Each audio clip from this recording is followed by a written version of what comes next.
Hi everyone, my name is Erin. Welcome back to my channel. Today I thought I'd get a stack of the books that I've recently read and I'm currently reading. And so I only have one book that I've recently read because I'm dipping my toes into a lot of things. And so I have a small fraction of my currently reading list as well. A little bit of fiction, a little bit of nonfiction. So let's just jump right in. So the only thing that I've read recently is this excellent graphic novel, and it's called Go With the Flow. This is by Lily Williams and Karen Schneeman. This is a graphic novel all about periods. So we follow these three best friends who meet this new girl as she has an unfortunate accident of getting her very first period at school in front of everybody, and it's very traumatic. But these three girls save the day. They scoop her up, they encompass her in their love and warmth, and they rally and fight for free sanitary products in schools. So it's this snapshot of their year, and they're, struggling with schoolwork and talking about boys and dealing with hormonal changes that come with getting your first period, and what that looks like in a school that doesn't prioritize women's health or women's safety or women's comfort.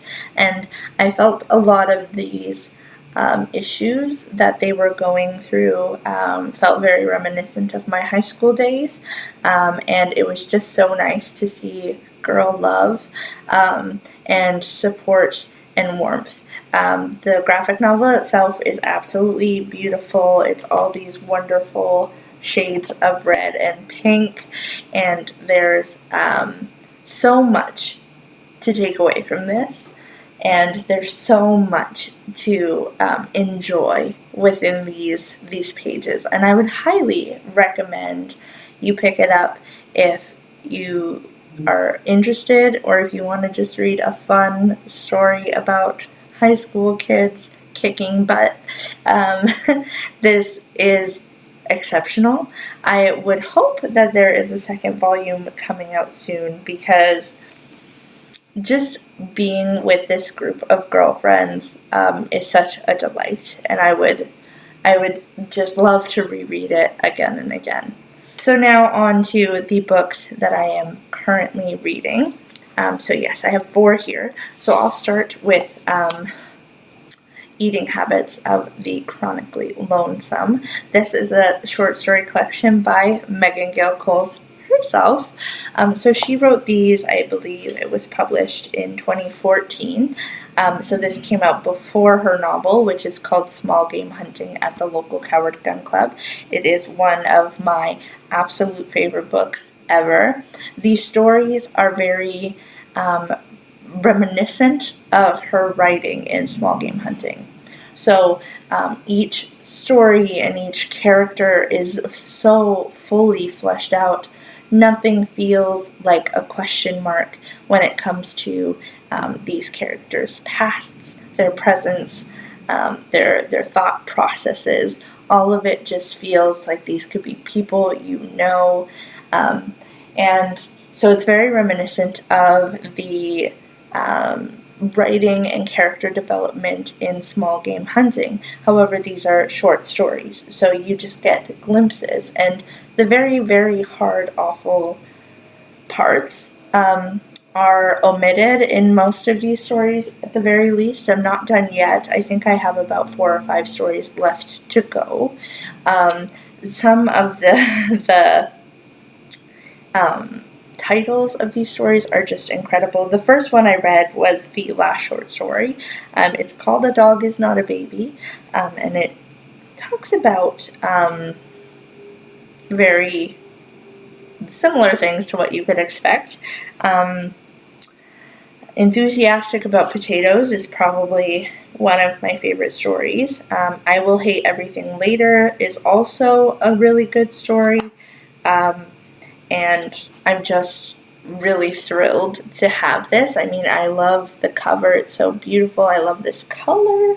Aside from aesthetically pleasing to me, what is inside this book is just wonderful. I love Megan Gale Coles. I'm savoring these stories because I don't know when she's going to publish anything else.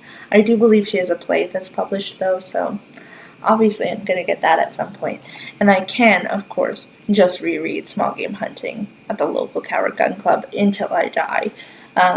But I'm savoring these, and they are just an absolute delight. If you have read bits of Small Game Hunting, or if you really enjoy writing that, as I said, feels like you could meet these characters in real life, then these are really great short stories. I just love them. I love them so very, very much. The next thing is something that I just started, so I don't have a whole lot to say about it. It is All My Puny Sorrows by Marion Taves. This is another canlit, and this is about two sisters. One of the sisters is a world-class pianist, and she is now suicidal.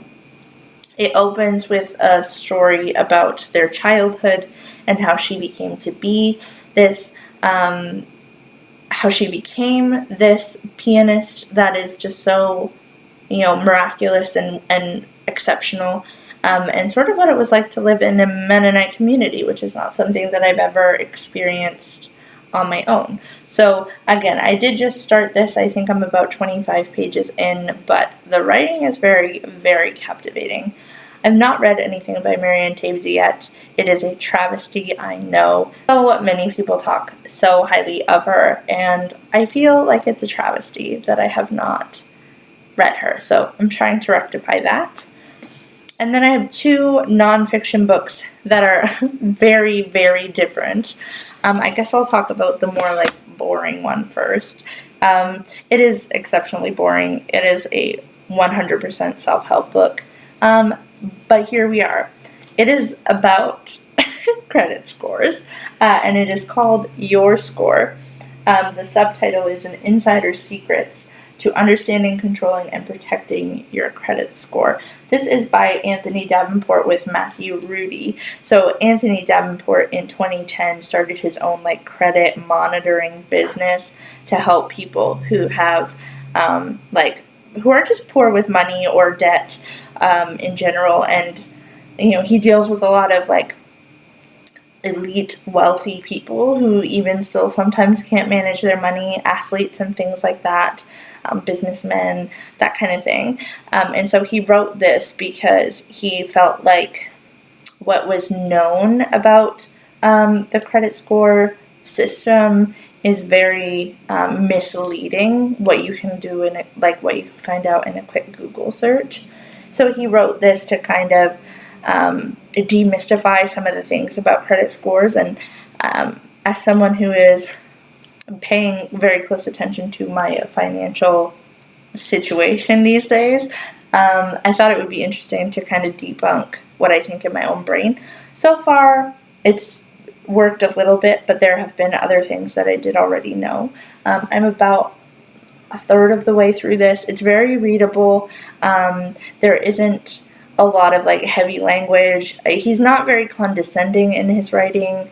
It doesn't sound like he's, being judgmental towards people who have financial struggles or anything like that. So that's really nice when reading.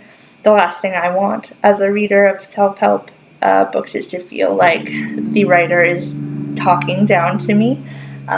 So this has been very interesting. I wonder what else I will learn from it, and I'm excited to continue on. And then this book is very exciting to me. It's very academic, which is not what I was expecting, but it's called For Unruly Women. The subtitle is Stories of Incarceration and Resistance from Canada's Most Notorious Prison. So that would be the Kingston Penitentiary in Kingston, Ontario. That's like, I live in Southern Ontario. Kingston is like a 6-hour drive from here. And it's about 4 women, various time periods, starting in the late 1800s,